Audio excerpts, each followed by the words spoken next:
What's the Jewish view about enjoying the pleasures of life?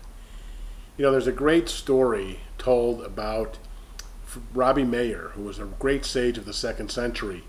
When asked to do an analysis of why the Torah says about the creation every day that God saw his creation, declared it very good, and on Tuesday God says it twice, Vayihi Tov, Rabbi Meir says what God saw that was so good was the Yetzer Hara, which is the evil inclination.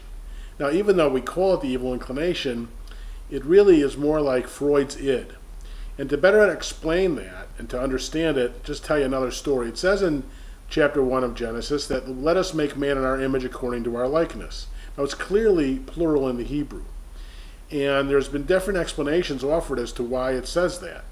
One classic explanation is it's the royal we. When the Queen of England talks, she says we, and God is the King of Kings, so of course he'd say we.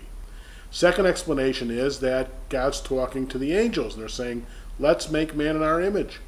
But the third explanation I like the best, which is we know who was in the garden at the time when God made man, according to the Genesis story, and that was the animals. So God is saying to the animals, let us make man in our image according to our likeness. We're part man, we're part God, and we're part mammal. I mean, pinch your skin, you're a mammal.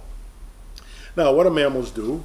Well, mammals defend their territory, they acquire property, they kill to eat, they have sex. All the things that mammals do, human beings do too. And one question from a Jewish perspective is, what is the Jewish view of this? Now, one view in the world is kind of deprivation. Think about the Essenes in the ancient time of the Second Temple 2,000 years ago.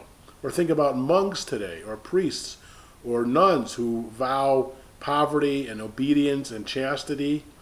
Think about other religions which deny worldly possessions. And I want to contrast that with the Jewish perspective and read you out a wonderful paragraph by Maimonides in Hilchot Deot, his Ethical Ideas, chapter 3, the first one.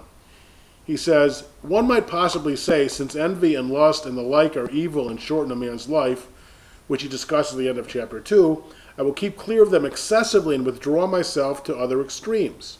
Now, Maimonides did not believe in extremes.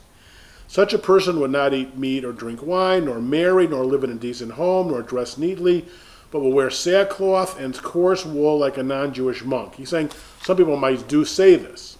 This is the wrong way and must not be followed, he says. Whoever takes this course is referred to as a sinner.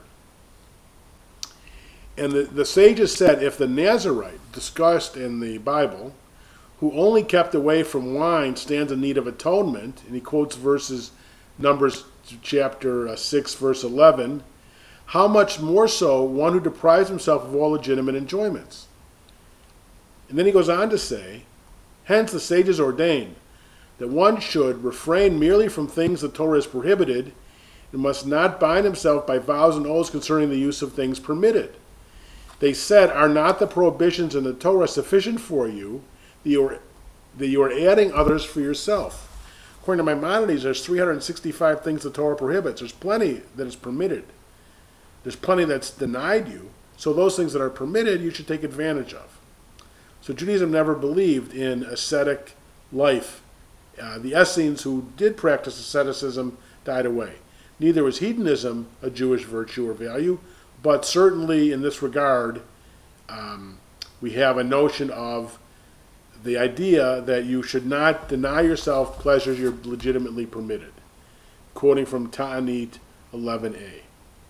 Now, included in this are people that make a habit of fasting, he says. They are not following the right way. The sages prohibited tormenting oneself by fasting. Considering these and similar excesses, Ecclesiastes says, be not over good, be not over wise. Why expose yourself to trouble? In fact, Ecclesiastes says you should eat, drink, and be merry. Now, he ultimately, Maimonides says, the purpose of all of this is to know God. And therefore you should stay healthy and enjoy yourself to know God. But the point is that Judaism is not an ascetic religion. It doesn't say you should deprive yourself of things the Torah permitted. In fact, you are made to pay a penalty for things that you are permitted that you deny yourself. That's the basic Jewish perspective as quoted from the Torah, the Talmud, and Maimonides.